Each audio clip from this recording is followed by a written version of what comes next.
La SAS, la Société par Action Simplifiée, SAS, est populaire, c'est indéniable. Pour cause, il s'agit d'un statut juridique sur mesure qui permet aux créateurs d'entreprises d'organiser le fonctionnement de leur société comme ils le souhaitent. Une flexibilité qui séduit particulièrement les startups agiles, adeptes des levées de fonds. Start-upers, start-upeuses ou entrepreneurs plus classiques, mais non moins ambitieux, vous souhaitez créer une SAS ? Attention, pour que cette forme sociale cousu main vous apporte satisfaction, il faudra probablement fournir quelques efforts initiaux. Pour en savoir plus, écoutez attentivement ce qui suit et découvrez les démarches, les formalités, les pièces à fournir, le coût ou encore le délai à prévoir en vue de créer une SAS. Comment une SAS est-elle organisée ? Une SAS est une société dans laquelle la responsabilité des associés est limitée au montant de leurs apports. Qu'est-ce que cela veut dire ? Eh bien, cela signifie que l'entreprise a un patrimoine distinct de ceux des associés. Ces derniers ne sont donc pas en principe engagés personnellement par les dettes de la société. Dans la SAS, les apports réalisés par les associés peuvent l'être en numéraire, argent disponible sur un compte bancaire, en nature, don d'un local ou de matériel par exemple, ou en industrie, compétences techniques par exemple. En contrepartie de leurs apports, les associés reçoivent des actions au sein de la société.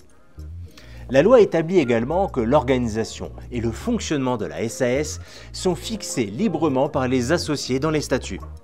La SAS est obligatoirement dirigée par un président, nommé par les associés via les statuts ou grâce à un acte ultérieur. Celui-ci peut être une personne physique ou une personne morale.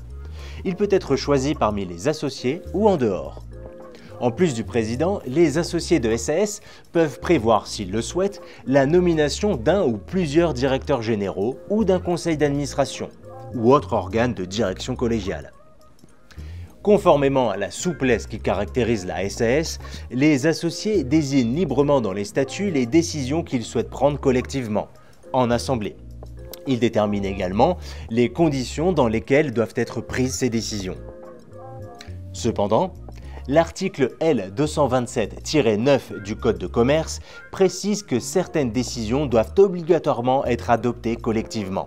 Modification du capital social, approbation des comptes annuels, répartition des bénéfices, nomination d'un commissaire aux comptes, changement de statut juridique, dissolution de la société, etc. Enfin, toujours dans l'esprit de flexibilité propre à la SAS, les associés s'entendent assez librement sur leurs propres conditions d'entrée et de sortie de la société.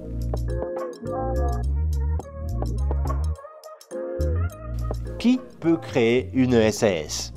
Une SAS peut être créée par au minimum 2 associés, actionnaires.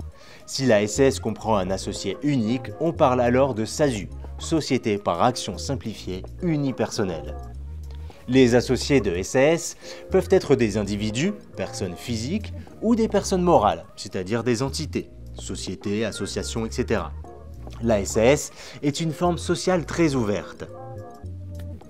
Toute personne physique ou morale disposant de la capacité juridique peut créer une SAS. Mineur émancipé, mineur non émancipé représenté par un parent ou un tuteur, époux, conjoint, pacsé, étranger, entreprise française ou étrangère, association, etc.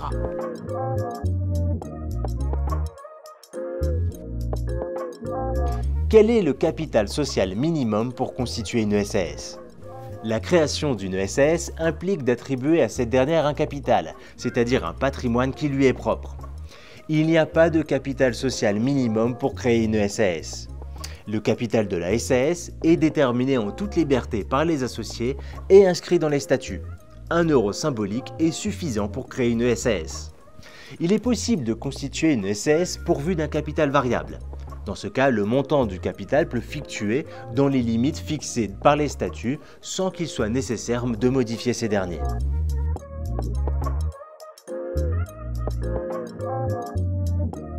Quelles sont les différentes étapes de la création d'une SAS ? De façon générale, pour créer une SAS, il faut passer par les 5 étapes suivantes.